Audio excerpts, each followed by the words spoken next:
பாண்டவர்களுக்கும் கௌரவர்களுக்குமான மகாபாரத போர் நடைபெற்று கொண்டிருந்தது. 18 நாட்கள் நடைபெற்ற இந்த போர்ல 14ஆம் நாள் போர் தொடங்க இருந்துச்சு. அப்போ கிருஷ்ணர் கிட்ட திரௌபதி ஒரு கேள்வி கேட்டா.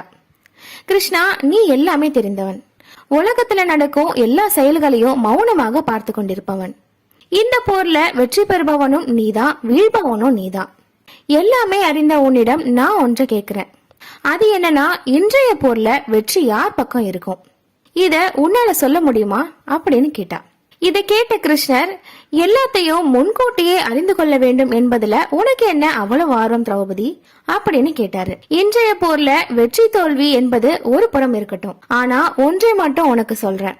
இன்றைய போர்ல இந்த உலகத்திலேயே மிகவும் நல்லவன் ஒருவன் கொல்லப்படுவான் என்று கூறினாரு. இதை கேட்டதும் திரௌபதிக்கு தலையில இடி விழுந்த மாதிரி ஆயிடுச்சு.